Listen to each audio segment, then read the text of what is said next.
Ladies and gentlemen, I guess, I don't know if this was planned that this documentary on James Baldwin was going to drop in Black History Month. But we have the creator of the documentary on James Baldwin for Black History Month, which is out today. Yes. I Am Not Your Negro. Yes, absolutely. Introduce yourself to the people, sir. Well, I'm Raoul Peck. I'm a filmmaker. I was born in Haiti, but grew up in many different countries, Congo, France, Brooklyn, and everywhere else. I'm Not Your Negro is a film based on the work of James Baldwin, probably one of the greatest writer in this country, in America, both white or black. And he was born in Harlem. Yes, born and grew up in Harlem. Also spent time, obviously, in Greenwich. Yeah, he went down to find a job. He had Yeah. to support his whole family, 8 children when his father died. And he had to find, when he was 18, 19, and he worked in New Jersey as well, and lost the job, went to work in a restaurant in the village, and met different people who helped him, become an artist. And at the age of 21, he left to go to France because he thought that he was going to be killed in this country if he, or kill himself. Right. And did he feel? I mean, we'll get, I guess, deeper into, his personal life. But was it just the racial climate and him being outspoken? Because I think his first published his essays. What year was 1955? Was that his first? No, early. I don't have the date, but I think it was. You're putting me on the spot here. But he worked many years on that first novel, who put him on the map, and he was, beside people like Langston Hughes and Richard White. He became the most celebrated black author, and at the time where there were very few. And he became also a personality, and he got involved in the civil rights movement and went south, to talk to the people, to feel what was happening, and he became friend of all those, of the whole leadership of the civil rights movement. In the trailer, you see James Baldwin talking, and with the title of this documentary, if you're wondering why this is the title, in the trailer, which we'll make a part of this conversation when we put it up, he discusses his philosophy on I Am Not Your Negro. Yes, well, he basically gives you a total deconstruction of what this country is and on what foundation it have been built. Basically, really teaching you that, this American dream is built on 2 genocide, and we tend to forget it. And that people in this country have different set of history, and the heroes of one part are not the heroes of another part. In the film, you also you talked about how Hollywood clouds the reality of the civil rights movement. Can you talk a little bit more about that? Well, not only that, but cloud the whole image of the black person, or what being black is. He, since day one, this dream machine have been fabricating the image of the Negro. And the image of America, and the whole... Oh, yes. And all the propaganda and the promotion of the whole idea. Yeah. So today, people see, black people everywhere on TV, even on the screen, but still, these days, you never saw anybody looking at you like you on a TV screen or on the movie screen. So, and when you saw them, you were most of the time ashamed of yourself, because you didn't recognize that caricature. Yeah. And what Baldwin did is to, even movies like Guess Who Come to Dinner, where for the first time you saw a Sidney Poitier, handsome, educated, a doctor, and so who could get the girl. But still, there was another subliminal message in it, because it said, if you have to be accepted by the society, you better be handsome, well-dressed, have a diploma, and all that. So, meaning and that still be careful. Exactly, but And then so of course it was the message were different, and that's when I start to understand that film is not innocent. Film is also ideology, and he transport a lot of images, images of women, images of gay people, etc., etc. And Hollywood have been feeding us that image, Right. And Baldwin in his work did a sort of deconstruction of this and tearing it to piece and explaining to you, what it means. And after reading that, you never watch a film the same way again, ever. Do you do you get into the personal life of James Baldwin in a way, dealing with sexuality and because James Baldwin was openly gay, yes? Yes, of course. And obviously at that time, even still today, for a black man in the black community to be gay is is a huge deal, and many of us, we talk about it on the show, we're like, we don't understand why this is still such a big deal, but well, it's gonna be still for a long time. But he wrote like the first novel about a gay couple, a mixed couple, black and white, at a time that coming out was like a crime, and it's one of Giovanni's Room. It's one of the most beautiful novels he wrote, and so he was really prescient. He was a man of his time, but even further than that. But this particular project is, it's a book he wanted to write about 3 of his friends. All 3 were assassinated, people he knew, and that broke his heart. And he thought he would write the ultimate book about America through the story of those 3 friends. And those 3 friends were Medgar Evers, Malcolm X, Martin Luther King. And in fact, that book, he never wrote it. So when I found those notes, he had already written notes about that book, which was, the title was supposed to be Remember This House. And so I got those notes, and I saw the letter he's writing to his editor saying, this is the book I need to write. This is going to be my most important book. And he never wrote it. So for a director to bump into that, so it was like the mystery book. Right. And my job is to go throughout his body of work and find that book and put it together. So and that's what I did. You mentioned that it took a decade to put this together. You've been working on it for like 10 years. Now, how was it when you reached out to the Baldwin estate, to the families? Did they let you in right away? And what were you privy to? Like they let you see stuff that was... They had a reputation to be very hard in giving rights. And I know Spike Lee, when he was doing his Malcolm X movie, he tried to get the rights because Baldwin wrote the screenplay, the first screenplay on Malcolm X. Baldwin wrote the screenplay for Hollywood, and the film was never made. But so he knew that story, and Spike never got those rights. And so when I decided to approach the estate, I just wrote a letter. I thought, they would eventually never answer. And I got within 3 days. Wow. I got a letter, and they say, well, come visit us in D.C. and we'll talk. And which I did, and I met Gloria Carifa-Smart, who is James Baldwin's younger sister, who's running the estate, and I discovered she has seen my film. She has seen, in particular, Lumumba, which was a film that opened here and was bought by HBO, and she knew about my work, and for some reason she I told her what I wanted to do, and I didn't know what film I wanted to do. I didn't want to make a biography, but I wanted to use many things in his work. And she said, go for it. And this is unprecedented because usually you get an option for a book or a chapter of a book or an essay, but never everything. Published, unpublished, private letters.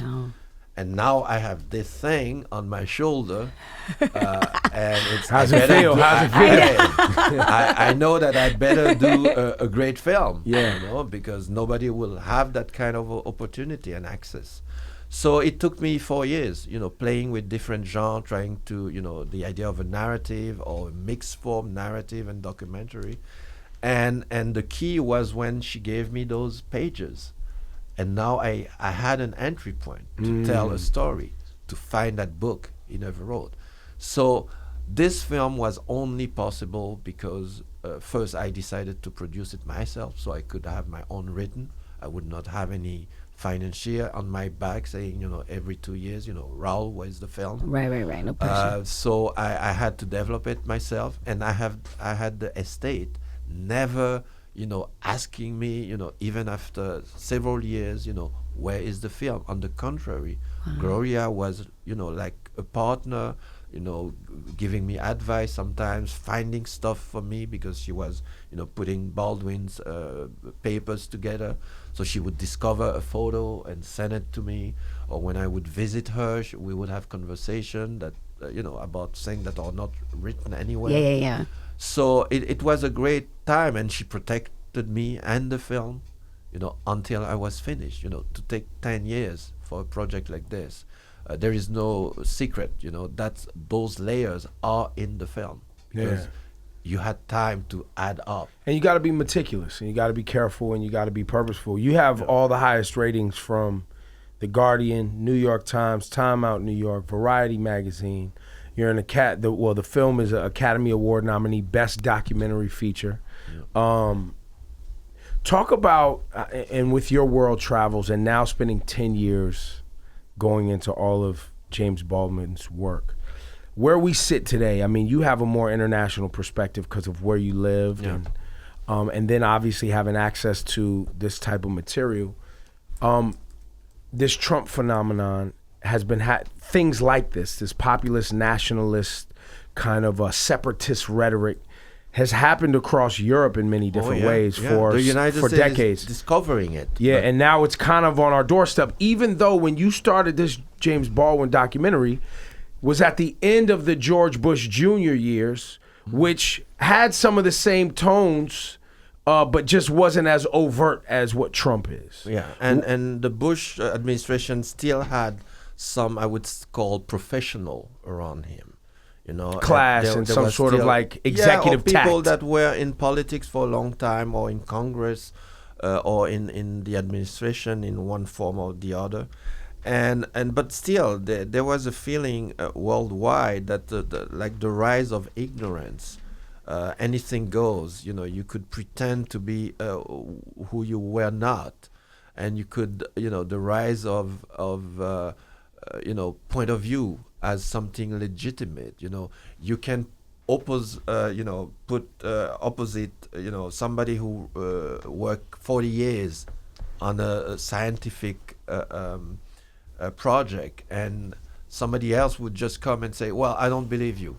And those two opinions becomes, have the same value. Right. Somebody's Somebody's actual president is exactly that. Yeah. Climate change don't exist. I just decide it doesn't exist. Yeah. You're like, but the facts say. And of course, but now you have, alternative facts. Well, I was just going to cue that up for you. I didn't have alternative facts ready. Hold up. We got to get our girl. What's her name? Kellyanne Conway? Oh. Alternative facts. It's a disgusting time we're in.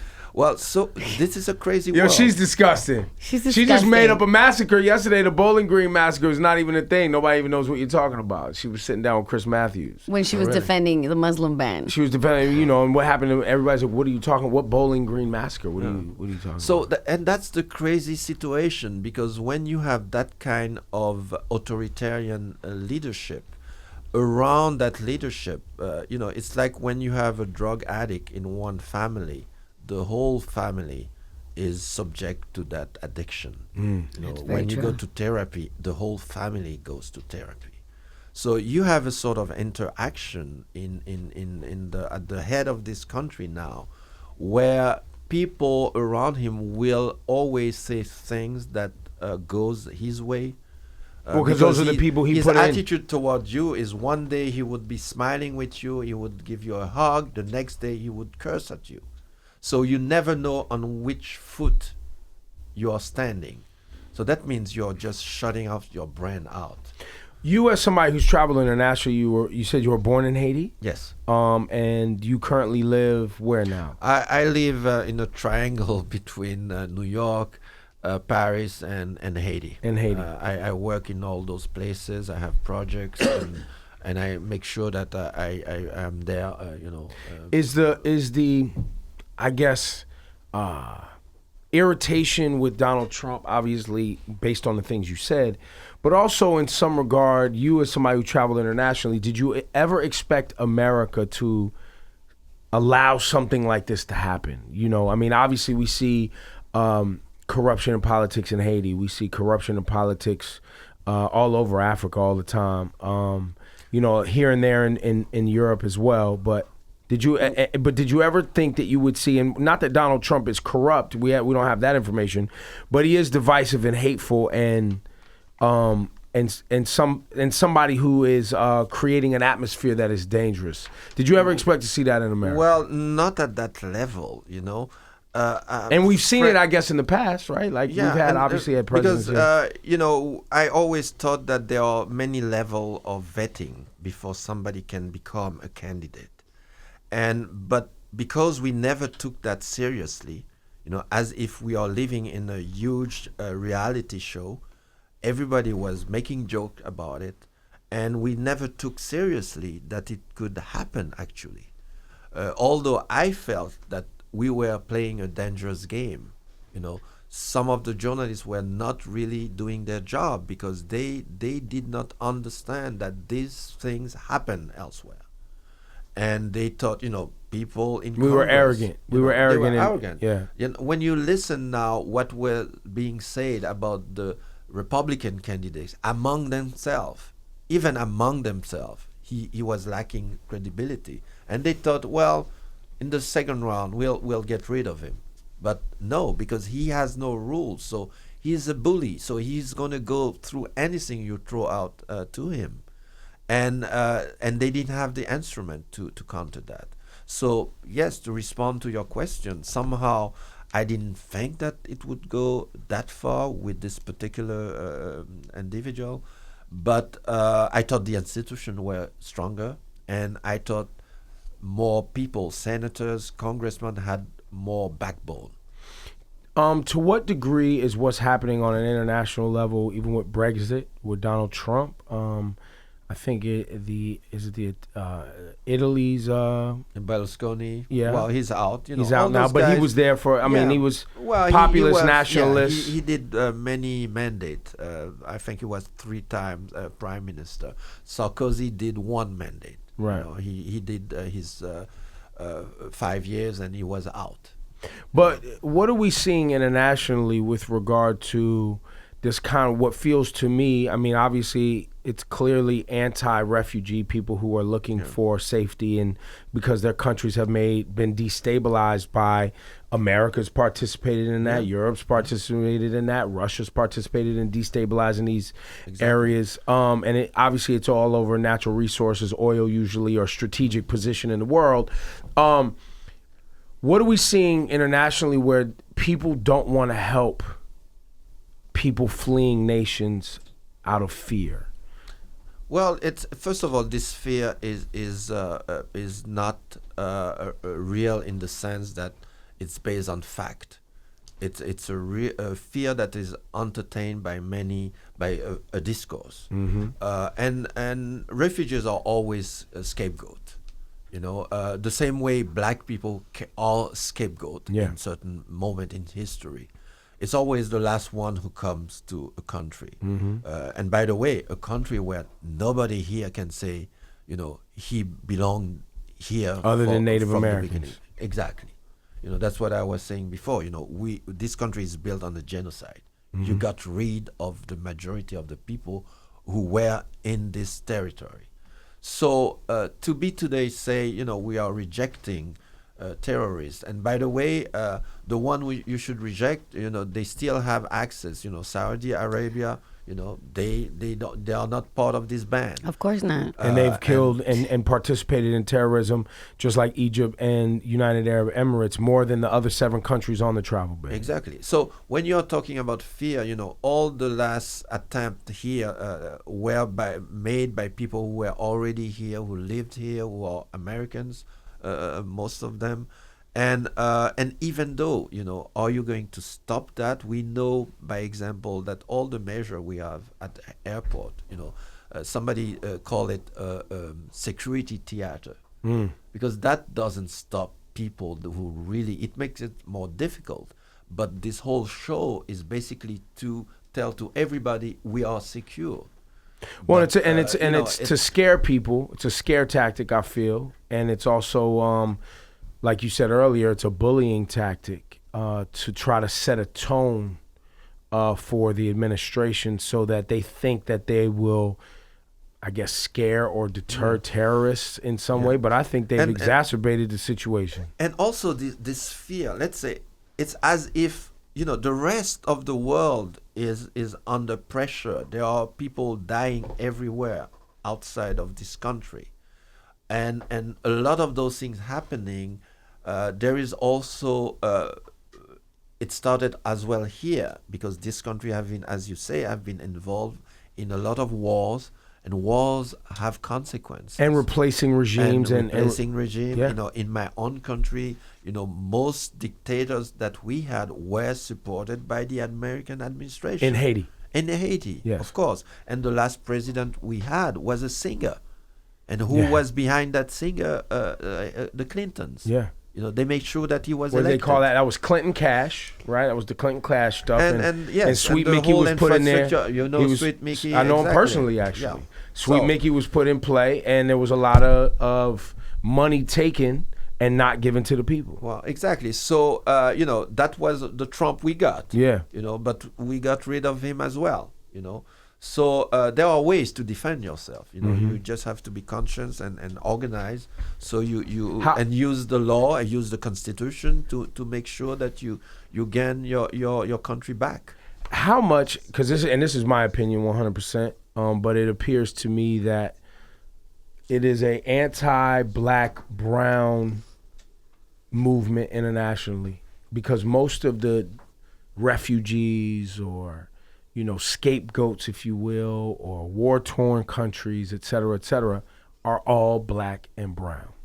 Wow, and the more they keep those countries busy dealing with being destabilized and trying to prove themselves to the international economic community that they should be able to participate in world business, the more they keep them busy with this drama, the harder it is for them to actually focus on improving their economic and their economic status and infrastructure, thus never actually being able to keep up with the world and create trade deals and have organization that can improve the livelihoods of the people in the country. That's an illusion to think that you can protect by building walls, by making it harder to come inside the country. By the way, the United States is the most difficult country to get a visa for.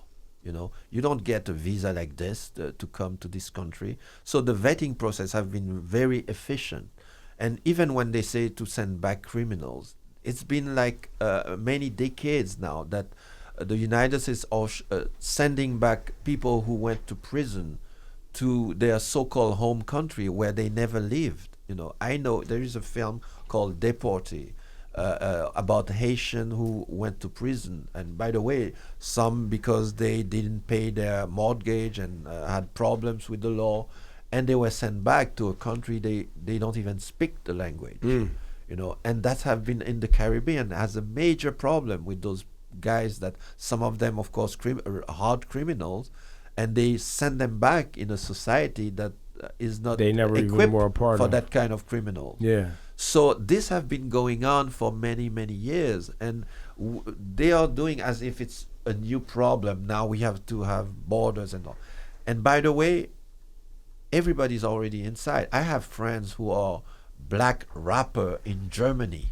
Those are German third generation. So you're going to put them out? They feel German.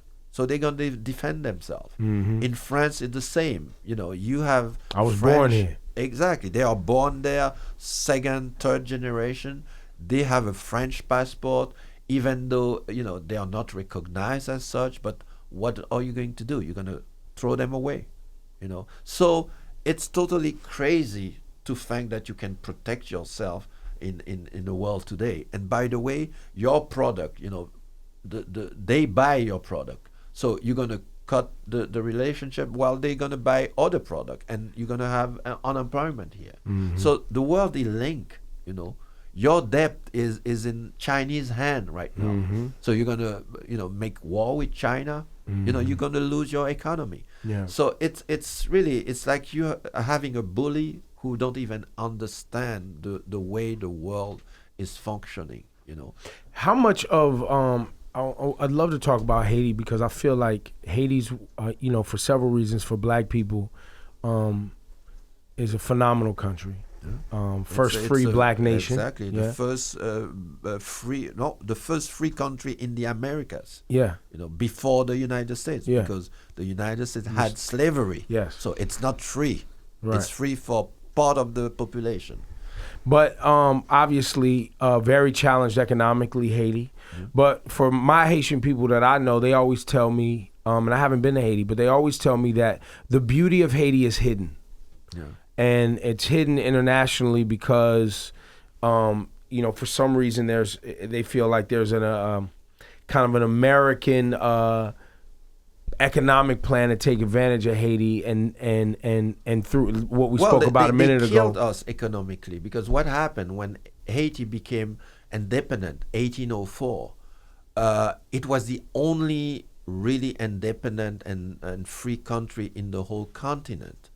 And it was worse than Cuba in the 50s, because we, in our constitution, any Black person or any fugitive who set foot on the island was Haitian and was a free person. So the whole, you know, powers of the time, the United States, France, Britain, the Spanish, they could not allow that. So we were strangled.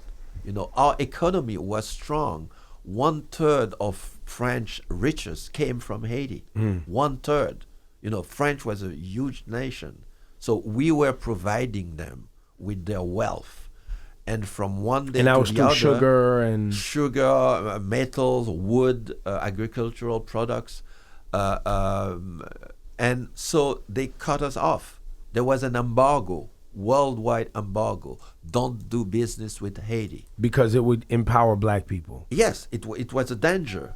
And, you know, the liberation of Latin America, what happened thanks to Haiti, because Simon Bolivar, who is the great liberator of Latin America, all the countries, they were all colonies. And he came to Haiti. We gave him weapon, man, ship, and that's when he started his you know, liberation army and movement.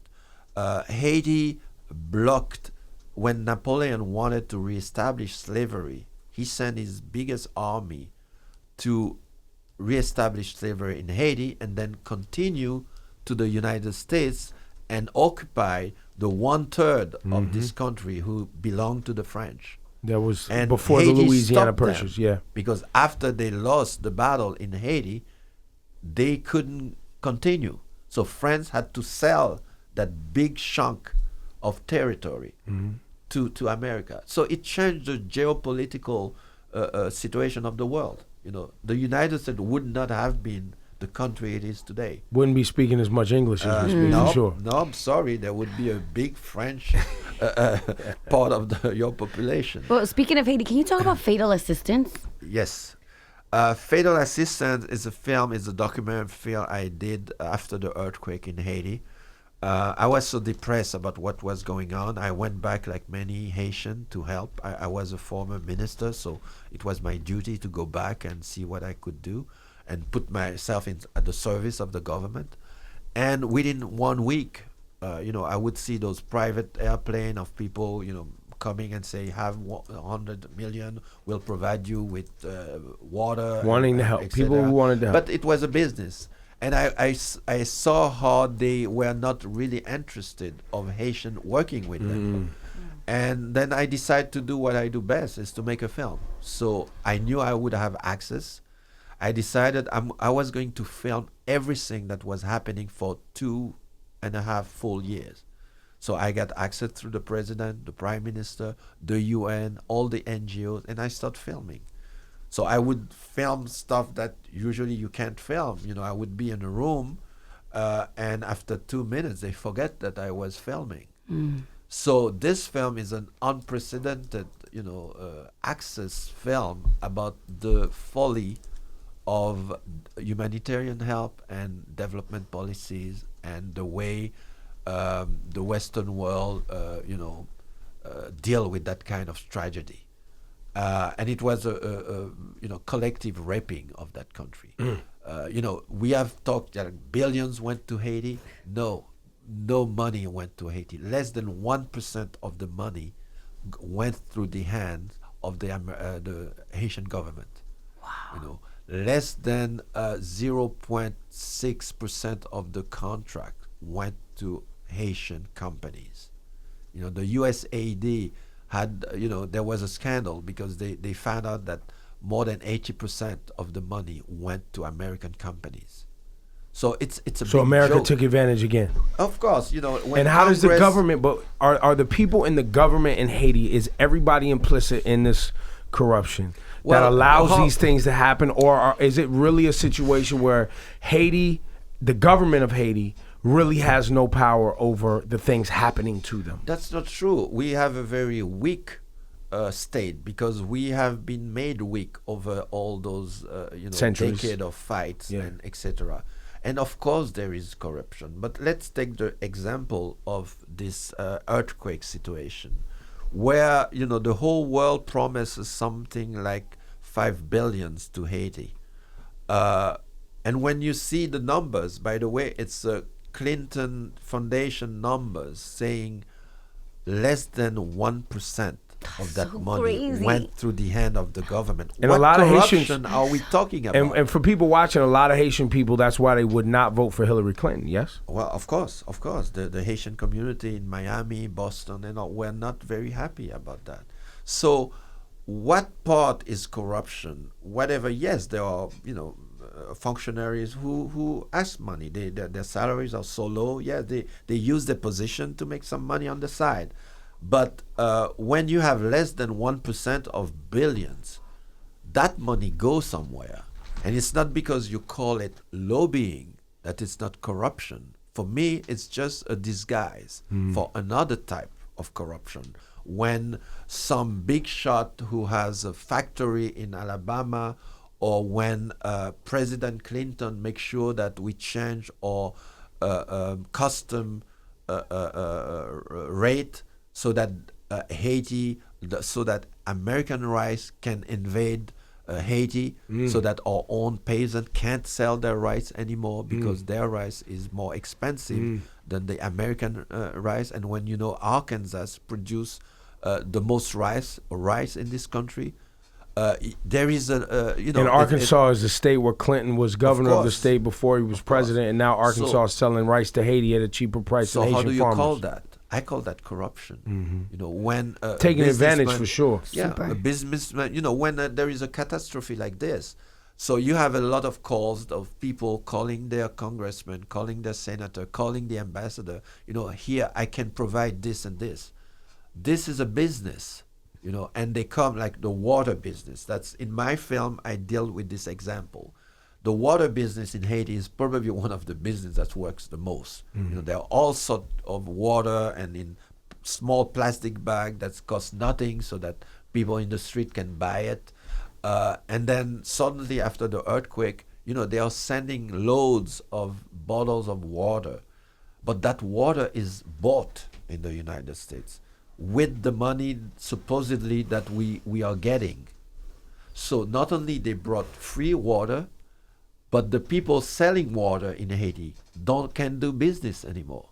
So instead of reinforcing the economy, the local economy, you are putting problems. You're and paralyzing killing it. You're paralyzing it for sure. So and there are there are international laws that say the policy should be do no harm. But they don't care because it's about making a lot of money. Capitalism. And so we saw all those examples. So fatal assistance is really a sort of radiography of what happened. And I recommended it because it had also political implication. I basically filmed ambassadors meeting and deciding that they're going to send an airplane to a sitting president because they wanted to replace him. And I have that, the president saying that the UN sent an airplane to take him out of the country. Then that was Sweet Mickey to get him out of there. No, it was Preval. Preval, right. Say, and that it was the first time he was saying that in front of a camera. And he told the UN representative, who was Edmond Mulet, I'm saying his name because you need to know that name, as a representative of the Security Council in Haiti, you are proposing an airplane to a elected president. This is called a coup d'etat. And so Preval answers was, you know what, come and handcuff me and put me in the plane so everybody will see and know what you're doing here. So imagine those things. So people don't know about it, you know, and that's why I did the film. And we had a lot of difficulty bringing this film here because in the film I was criticizing the Clintons about their roles in that particular story. Wow. Fatal Assistance, Raoul Peck, but right now, timely also, James Baldwin, I Am Not Your Negro. Yes. 10 years in the making, up for an Academy Award. Raoul, it's a pleasure talking to you. I would love to have you back on periodically to cover some of these things and learn about more of the things you're involved in. I'm sure you're paying attention to Cuba. Yes, of course. In what ways does the improvement of Cuba's economy improve that of the entire Caribbean's economy in some ways? Because is this an opportunity for the entire Caribbean? Haiti, Dominican Republic, Jamaica, Cuba? Yes, you know, there is one aspect about Cuba. You know, I don't want to go into the politics of human rights, and it's true there are big problems. But I have Cuban friends who also are involved in changing their own country without the help of anybody. You know, those are human beings, intelligent people. You know, they don't need any interference with their business. But corporate interference or government interference? Of course, both. You know, and but people need to know the role of Cuba throughout the world and the third world. You know, when a country had problem, the only country they could turn to was Cuba. Jamaica, you know, South Africa, Angola.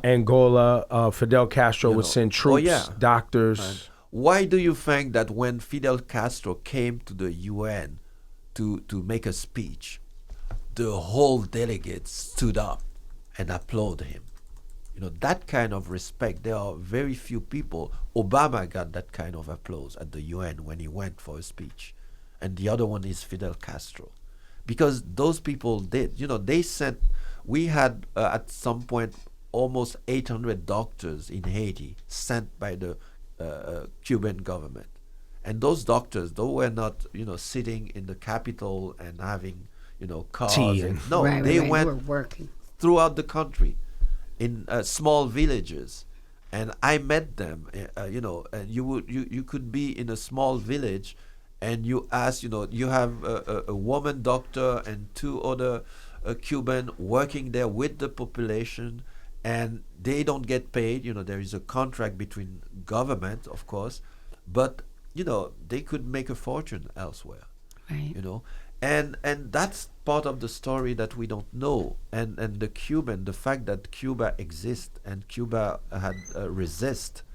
It did an incredible job, not only for the Caribbean, but the whole Latin America and the world and the whole African continent. Yeah. You know? And this is something that we should thank the Cuban people for those sacrifices. Yeah, you know, a lot of people obviously hear the propaganda we obviously hear about most is the mistakes that Fidel made, you know, human rights mistakes and things like that, which we have leaders who make them here. Well, how did it start? You know, he liberated his country, which was a dictatorship, by Bautista. the way. The mafia was in Cuba. The business was in Cuba. The American administration was part of that. Right, so America was raping Cuba when Fidel. It was a sort of colony. That's right. You know, so they and by the way, many of the Cubans that are white, that say they're Cuban, and yes, you're Cuban, came there from Europe, right, to take over what was a predominantly black and native country that was making a lot of money selling sugar to Spain, and people moved there for cheap land in the turn of the century to take advantage and then make money and sell to the United States, which was the biggest buyer of sugar from Cuba. So a lot of those Cubans that came over to Florida now were white people who only came to Cuba to take advantage under Bautista and the mafia. Yeah. And so Cuba became the communist country it was because of the way the history went. They got their independence back. Castro come to power, and of course, when the big American company decided they were still the boss in his country, well, he started to say, "Well, I'm going to nationalize you because you are killing my economy. You're killing what I want to change in my country." And when, of course, he nationalized those industries, now they turn against him. So now they want to invade him. So he turned to the Russian. That's the only place he could go. Mm-hmm. So there is a story behind that. It's not that he wanted to be a communist country, but at one point when you have to defend your autonomy, your independence, you get help where you can get help. But he was not the first to attack. He was making sure that there was equality in this country, that the killing stop, the torture stop, and the exploitation of this country. So unfortunately, a lot of the time we don't know our own history. We believe the fake history that we fake are news served with. The fake news. Alternative facts. Exactly. So it's a pity sometimes that our own people sometimes don't know their own history because we somehow are brainwashed, and ignorance is the biggest problem that we have, and that's why I encourage young people to read Baldwin. Baldwin. When I read Baldwin, he changed my life. He helped me know who I was, and that I could be much more than just a nigger. I was a human being, so I could conquer the world, and that's what our young people need to know. And also, too, interestingly enough, young people understanding the connection of a James Baldwin, Malcolm X, Martin Luther King Jr., Medgar Evers. Yeah. Also understanding the connection of a Fidel Castro and Nelson Mandela and that relationship as well. And understanding the connection of just black people in the diaspora, whether those are Brazilian, whether those are African, whether those are Caribbean, whether those are American, right? There's black people everywhere, how they got there and what the relationship and the connection is. We come from the same motherland. Yeah. There is no miracle. We came all from this, by the way, white people too. Yeah. They came from Africa. Yeah, they forget that. It's another conversation. But one thing I wanted to say about the fact that they killed most of our leadership before they were 40. Today we have Martin Luther King Day, Black History Month, but we have statue of Martin Luther King. Why don't we have statue of Malcolm X? That's right. Because those two men, toward the end of their life, they became one. That's right. You can't find... Why do you think they killed them? Because they were coming closer together. Well, exactly. And they understood that the race issue only was a trap because they keep you busy. They keep you busy in your anger. When you have to fight every day with that anger of being discriminated upon, you can't think bigger and you reduce yourself. And Baldwin has one thing for him. He decided that he could not be defined by anybody. He refused anybody to say who he is and what he can do and not do. And Martin Luther King became very radical the last 2 years of his life. Mm-hmm. And you should go back to those speeches. Yeah, I've been to the mountaintop. Exactly. Yeah. And all the other speeches that you can't Letters find. from Birmingham jail. Exactly. Yeah. Exactly. So, and his disappointment in moderates and liberals and et cetera, et cetera. And the next march to Washington was going to be a march against poverty. Black and white poverty. And they cut it out because that was going to be powerful. Because all those white poor Southerners, workers, all that, they would understand that the real problem are not the black people. The real problem is the system that create inequality. Just like today, people are awakening to the real problem is not immigrants. Exactly. It's about this structure who lives on profit and a profit that is so crazy that they are ready to do anything to have more profit. That is what capitalism is. Capitalism is about making money and money and money to a state that it doesn't make sense. You have billionaires who are making 300 million a month by just putting the money on the market. They don't even have to work for that. I'm sure you saw the last numbers. 8 individuals have the same wealth as 41% of the poorest population of this country. 8 people. 8 people. A few years ago, it was 65 people. That means it's getting worse, not better. It's getting worse. Look at our current administration. How many All billionaires. All billionaires. And how about this? The Secretary of Education, billionaire. She's going to privatize public schools and leave more impoverished people behind.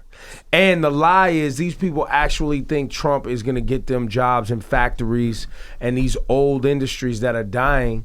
Instead, our country holds on and lies to people because they know they can only think a few years out. So they're like, oh, we're going to make sure you have a job, these pipelines, et cetera, et cetera. These pipelines are going to give 200 people jobs over the course of 2 years. Yep. 200 people. And you see them trying to brag in the news, oh, we saved 1,000 jobs. Oh, we saved 1,600 jobs.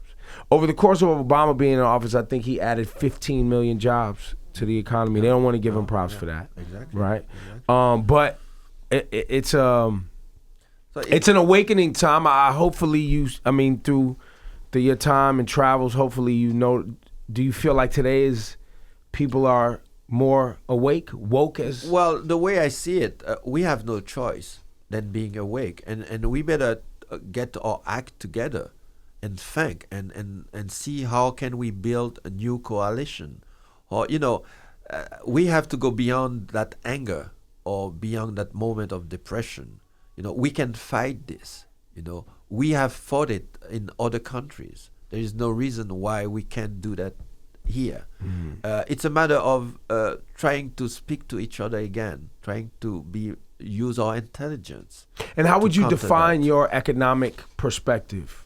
Would you say, because words get thrown around all the time. Yeah. Oh, that's a socialist idea, or that's a this idea, or that's a that idea. How would you define your economic perspective? And what do you, look, if you've lived in the Congo, you've seen some shit. Yeah. Obviously in Haiti. Where's the best progress? Path of progress? First of all, we have, my next film, which is finished and will open at the Berlin Film Festival in a few days, is the young Karl Marx. So I learned all my life before I can give any advice. And he was the father of communism. He wrote Well, he did something more important, and that's why the film was important to me, is he's the first one who analyzed the society we are in right now, which is what we call a capitalistic society. Put aside politics. We are talking economy and history. The capitalistic society is a society that started with the Industrial Revolution. It's a new way that society finds to organize itself. We went from the antique, where there was slavery. We came to the feudal world, where there is servage, and we came to the capitalist society. It means a society is built around how do you produce goods and merchandise. And the way we do that is historically clear. You have people who are salaries. That's how the Industrial Revolution started. So it creates something that is clearly identified. And Marx, as a young economist and a young philosopher, what he did is to analyze that society and show how it functioned and how the role of profit is an alienating factor where you don't confront that profit anymore because it's absurd. You don't make money to be able to buy merchandise, but you buy merchandise in order to make more profit, which is beyond what the society needs. What do you do when you earn 20 million a day? how much money you need to have. Okay, I give you, have 5 houses, have 10 cars, have 20 children and pay their college. But what do you do when you earn 20 million, and what kind of job you do in order to have that kind of money? So it is to a sort of absurdity, and greed and greed, and it's almost addictive to some. and it's addictive, and you don't control it because there is no grand master of that. There is no chief who's saying, you're going to do. That's why capitalism is so strong, because it is in our head, respectively, you, me, and everybody, because we grew up in it, and we have a sort of needs that are not really natural needs. Why do you need an iPhone every 6 months? Hey, because the new one is so good. It's so all those things. So the way I try to deal with it is to go back to the fundamental. Baldwin is a fundamental for me because he gives you the space to think again. That's why what he wrote 50 years ago is so powerful today, because he goes to what is important, not the superficial stuff, the fluffy stuff, the cloud around your head, day and night, on your Twitter, on your Facebook, on everything that is, invading your brain. And what I got from Karl Marx is the same thing. Not what became the Eastern country and the dictatorship from Stalin and all the others. People who the young Karl Marx and Friedrich Engels who wrote the Communist Manifest. Because often ideas are taken and perverted, and people use them for power. That's what is happening with the Quran. That's what happened in history with the Bible. You can people kill people, and people are murderers or dictators. But the book themselves are mostly philosophical book. And Marx's work is basically, in particular the young Marx, it's particularly, it's an analysis of the historical capitalist society. And what he explained to you, how it functions and how profit is made. And to have profit, you have to keep the salaries low. That's a simple knowledge. That's why there are unions. The unions are there to make sure that the capitalists don't keep your salary too low, because if they are too low, you cannot reproduce yourself. But it's the interest of the capitalists that you don't need to reproduce yourself, because there are so many people on the market. So he can take other people to replace you. So you are just a commodity. Raoul Peck, ladies and gentlemen. Hopefully you check out his work. I Am Not Your Negro is out now. It's right here on Houston Street at the Film Forum. Go check it out. The work of James Baldwin. Magic Johnson in Harlem. Oh, it's great. in Harlem too. Okay, very nice. Yes. Go check it out. I Am Not Your Negro. It was a pleasure meeting you, sir. It was fun to be here with you guys. Thank you. Thank you very much.